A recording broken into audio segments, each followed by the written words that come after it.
Assalamualaikum warahmatullahi wabarakatuh. Alhamdulillahilladzi nasta'inuhu wa nastaghfiruh wa na'udzu billahi min shururi anfusina min sayyiati a'malina may yahdihillahu fala mudilla lahu wa may yudlil fala hadiya lahu. Asyhadu an la ilaha illallah wahdahu la syarika lahu wa asyhadu anna Muhammadan abduhu wa rasuluh. Allahumma shalli ala Muhammad wa ala alihi wa ashabihi wa man tabi'ahum bi ihsanin ila yaumiddin. Amma ba'd. Bapak-bapak dan ibu-ibu, orang tua kami, pemuka masyarakat, alim ulama, cerdik pandai, para ustaz, para guru, semua jemaah salat Isya dan salat tarawih rahimakumullah. Bersyukur kita kehadiran Allah Subhanahu wa taala. Alhamdulillah berkat rahmat karunia dan hidayahnya pada malam yang ke-25 ini kembali kita masih bisa diberikan kesempatan, diberikan kekuatan, diberikan kemauan sehingga kita dapat hadir di masjid yang kita cintai ini untuk menambah amal soleh kita, ibadah kita di dalam bulan yang mulia ini. Berikutnya salawat dan salam tidak lupa kita kirimkan kepada baginda Rasulullah sallallahu alaihi wasallam dengan ucapan Allahumma shalli ala Muhammad wa ala ali Muhammad. Assalamu alayka ya Rasulullah. Semoga kita semuanya, keluarga kita, orang-orang yang ada di sekitar kita mendapatkan syafaat beliau pada hari akhirat nanti. Amin ya rabbal alamin. Bapak-bapak dan ibu-ibu yang saya hormati, judul ceramah pada malam hari ini seperti yang sudah disampaikan tadi, pentingnya akidah di dalam ajaran Islam. Yang biasa kita dengar tiga itu bersamaan, ada yang menyebut akidah, ada iman, ada tauhid. Saya tak jelaskan satu persatu lagi Bapak dan Ibu, menghemat waktu kita langsung saja kepada materinya. Kita menuju kepada ayat surat Ibrahim ayat 24-25. Kalau ini nanti kita tambah 27 sedikit. Alam taro kaifa daraballahu masalan kalimatan thayyibatan kasyajaratin thayyibatin asluha sabitun wa far'uha ashaluha sabitun fil ardi wa far'uha sabitun fis sama tu'ti ukulaha kullahinin bi izni rabbiha. Apakah kamu tidak mengetahui, tidak memperhatikan bahwa Allah Subhanahu wa taala sudah membuat perumpamaan bahwa kalimatun thayyibatun, kalimat yang baik itu kasyajaratin thayyibatin, seperti pohon yang baik. Pohon yang baik di dalam Al-Quran itu asluha sabitun, akarnya kuat ke dalam bumi, far'uha fis sama, dan cabangnya, batangnya, cabangnya kokoh menjulang ke langit. Tu'ti ukulaha kullahinin bi'izni rabbiha, menghasilkan buah setiap waktunya atau setiap tahunnya. Kalau kita lihat tafsir Bapak dan Ibu, terutama yang riwayatnya berasal dari Ibnu Abbas, kalimatan thayyibatan itu maksudnya adalah kalimat la ilaha illallah, kalimat tauhid kita, kalimat syahadat kita. Itulah yang diumpamakan oleh Allah dalam ayat itu sama dengan pohon yang baik. Pohon yang baik menurut Al-Quran itu adalah pertama, akarnya kokoh, kuat, gak mungkin tercabut walaupun topan yang menghantamnya, dan juga cabangnya, batangnya, cabangnya kuat, kokoh, mungkin juga gak akan mungkin patah dan lain sebagainya. Bukan hanya sekadar itu, menghasilkan buah setiap musimnya. Atau kadang-kadang ulama mengatakan pohon itu adalah pohon serbaguna. Jadi kalau diumpamakan kalimat la ilaha illallah itu di dalam kehidupan beragama kita seperti pohon yang serbaguna. Akarnya kuat, dahannya kuat, batangnya kuat, kemudian ada menghasilkan buah, bisa tempat berlindung, bisa tempat berteduh, dan lain-lain sebagainya. Sehingga kalau kita kembalikan lagi kepada kalimat thayyibah itu, kalimat la ilaha illallah, kalau disebut tadi pohonnya serbaguna, kalimat la ilaha illallah itu juga lah yang membuat kita disebut sebagai orang Islam, sebagai orang mukmin. Karena dulu kita mengucapkan syahadat yang di dalamnya adalah ada syahadat tauhid itu, la ilaha illallah itu ada di dalamnya. Kalimat itu juga lah yang membuat kita bisa masuk surga. Dalam hadis Nabi mengatakan, "Mangkana akhiru kalamihi la ilaha illallah dakhalal jannah," bilang Nabi. Siapa yang akhir ucapannya waktu sakaratul maut, mau meninggal dunia, maka dia akan masuk surga, bilang Nabi. Berarti itu juga sebagai kunci surga Allah Subhanahu wa taala. Bahkan kalimat itu juga lah sebenarnya kalau selalu kita ucapkan dalam kehidupan kita, kita jadikan zikir, terlepas dari habis sholat atau tidak. Kita tak bicarakan zikir habis sholat Pak, tapi zikir secara umum. Biasa kita ucapkan kalimat itu, maka kalimat itu juga akan meneguhkan iman kita. Ibrahim ayat 27-nya, wa yusabbitullahu allazina amanu bil qawli sabit. Allah akan meneguhkan iman orang mukmin itu dengan ungkapan, dengan ucapan yang teguh itu. Maksudnya ucapan kalimat la ilaha illallah itu. Maka selalulah itu dijadikan zikir Bapak dan Ibu dalam kehidupan kita, tambah dengan zikir-zikir yang lain itu. Apalagi dalam bulan Ramadan, udah malam yang ke-25, bulan 4 malam lagi atau 5 malam lagi selesai Ramadannya, kan begitu Pak Bu. Kemudian kalau dari sana kan mulai kelihatan bahwa penting sekali itu. La ilaha illallah itu adalah dasar dari akidah kita, dasar dari iman kita, dasar dari kita mentauhidkan Allah Subhanahu wa taala. Kenapa disebut akidah itu, iman itu, tauhid itu penting di dalam ajaran agama kita? Inilah yang akan kita sampaikan beberapa poin saja. Satu, pentingnya akidah, iman, dan tauhid itu adalah karena akidah dan iman itu adalah menjadi syarat sah sholat atau syarat sah ibadah kita kepada Allah Subhanahu wa taala. Apa saja ibadah yang kita lakukan, kuncinya yang pertama sekali baru sah itu kalau kita beriman. Orang yang tidak beriman kalau beribadah gak ada pahalanya. Kalau dia puasa, umpamanya dokter nyuruh puasa karena akan operasi, dia sekadar puasa mengikuti apa yang disuruh dokter. Tapi kalau kita disuruh dokter puasa 1 hari, kita niatkan dulu puasa sunat, kemudian baru ditambah supaya kita bisa operasi, mengambil analisa darah dan lain sebagainya, pahalanya kita dapat di sana. Gitu.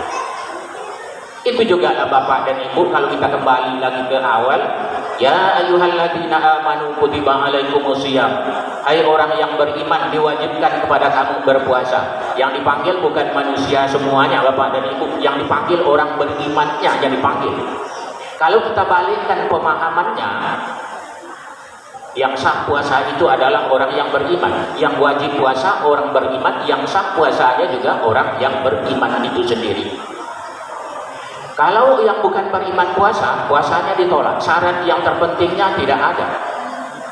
Kalau orang yang beriman melakukan ibadah, kemudian dia melakukan perbuatan syirik, amal solehnya dihapus karena imannya tidak jelas di sana, sudah mempersekutukan Allah. Maka di dalam Al-Quran surat An-Nahl disebutkan, man amila sholihan min zakarin aw unsa wa huwa mu'minun falanajziyannahum hayatan thayyibah walanajziyannahum ajrahum ahsana bima kanu ya'malun. Siapa saja laki-laki dan perempuan, atau baik laki-laki dan perempuan, melakukan amal soleh, wa huwa mu'minun, dia beriman kepada Allah, akan dibalas satu dengan kehidupan yang baik di dunia, yang kedua dibalas dengan pahala yang jauh lebih baik dari apa mereka lakukan nanti di akhirat.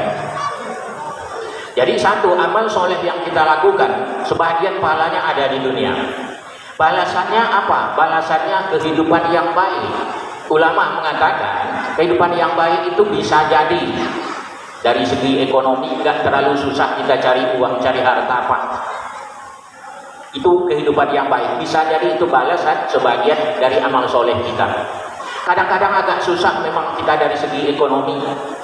Tapi Allah nggak jadikan di keluarga kita di keluarga yang sehat-sehat aja. Kalau sakit paling flu, pilek, demam, bawa ke klinik sebentar biayanya 2-30 ribu selesai. Bukan yang sampai jutaan, puluhan juta, kan begitu tuh. Walaupun penghasilan sedikit, sakitnya tidak parah, pengeluarannya kurang, kan begitu tuh.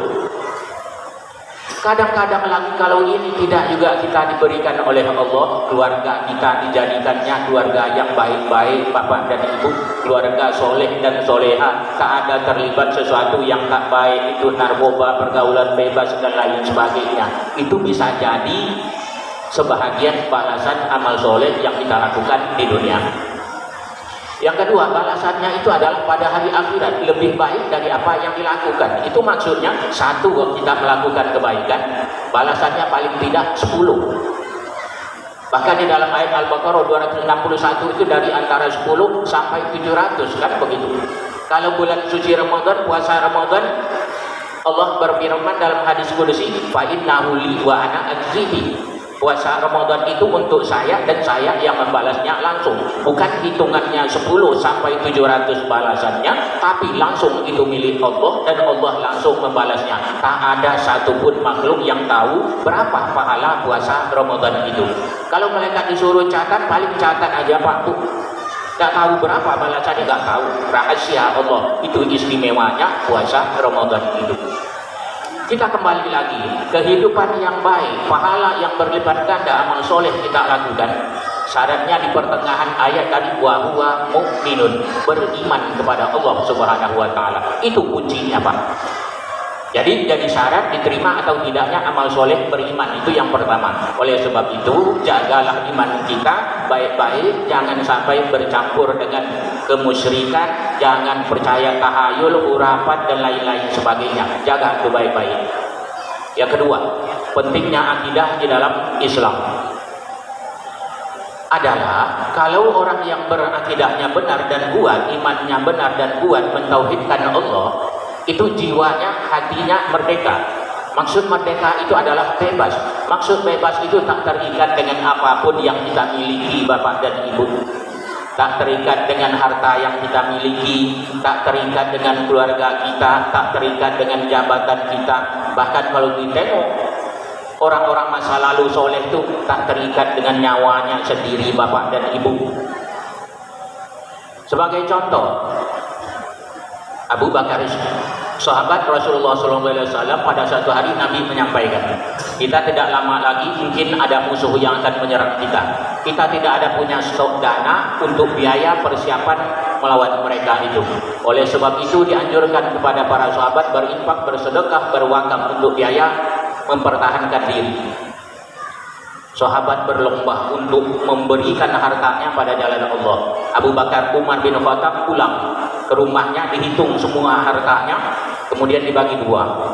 Separuh tinggalkan untuk dia dan keluarga, separuh diserahkan kepada Nabi. Begitu diserahkan, diterima Nabi, kemudian Nabi bertanya, Umar, masih ada ditinggalkan di rumah? Umar menjawab dengan jujur, masih Rasulullah. Separuh saya bawa, separuh saya serahkan kepada engkau untuk berjuang kita pada jalan Allah. Umar itu sebenarnya berharap dalam konteks fastabiqul khairat, berharap satu kali ini Abu Bakar kalah. Selama ini nggak pernah kalah, Pak. Abu Bakar terus menang dalam konteks berbuat baik, itu Abu Bakar menang. Umar berharap sebenarnya bukan ria-riaan, Pak, tapi fastabiqul khairat, supaya Abu Bakar kalah. Rupanya datang Abu Bakar mau menghitung semua hartanya, semuanya itu dibawa diserahkan kepada Nabi. Diterima oleh Nabi, kemudian Nabi bertanya, Abu Bakar masih ada ditinggalkan di rumah? Tak ada lagi Rasulullah. Sedikit pun tak ada, tak ada. Terus apa untuk makan kamu, keluarga kamu nanti?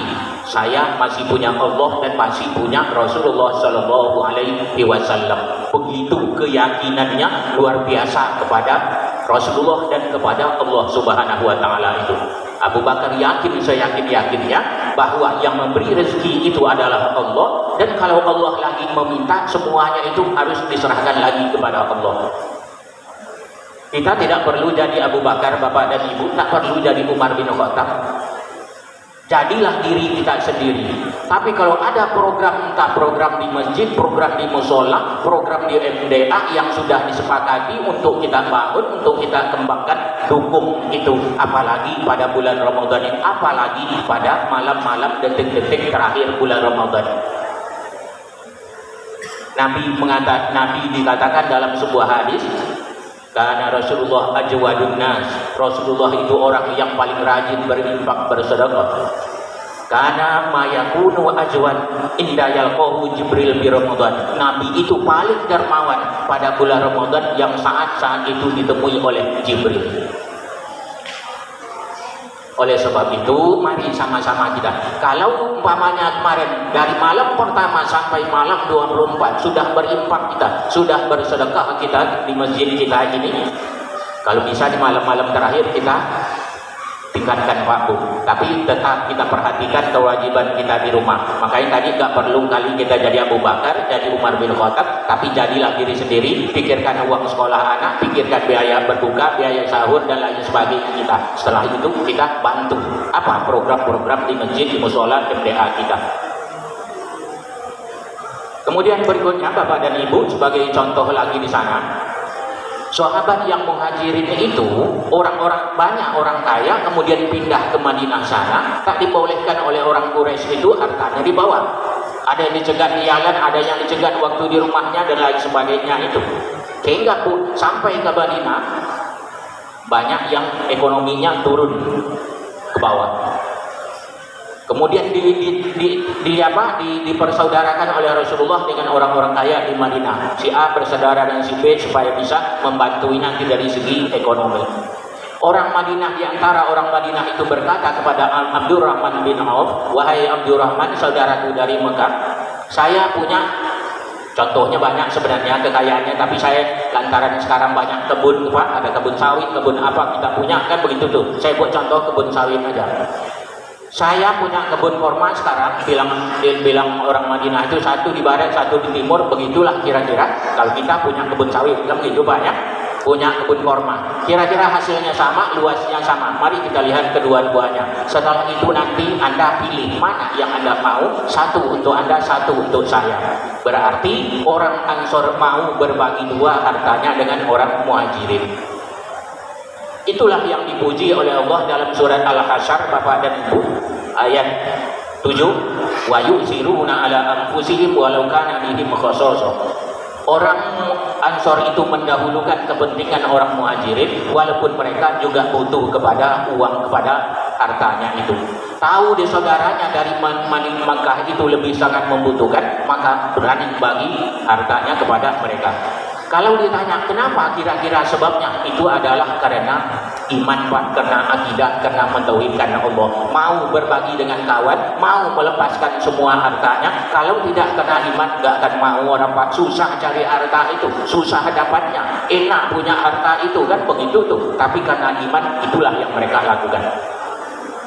Waktu kita sedikit lagi, Pak. Yang ketiga, keutamaannya atau pentingnya kita berakidah,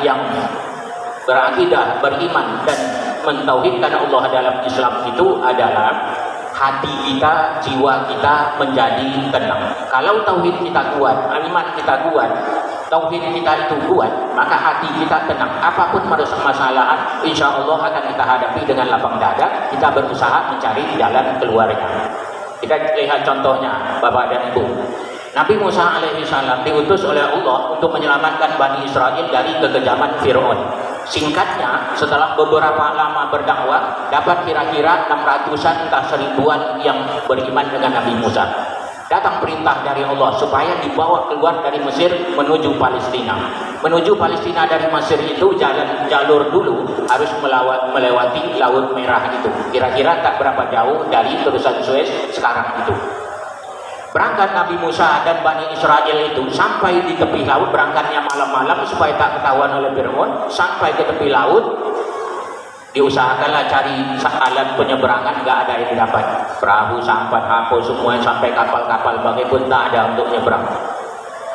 Tak bisa nyebrang. Hari pun sudah siang, melihat ke belakang kelihatan Fir'aun sudah mengejar. Ketahuan rupanya Fir'aun mengumpulkan semua tentaranya berangkat mengejar Nabi Musa dan Bani Israel. Ke depan melihat laut merah terbentang luas, kemudian ke belakang melihat musuh sudah mengejar. Umat Nabi Musa yang baru masuk Islam gelisah hatinya, Pak.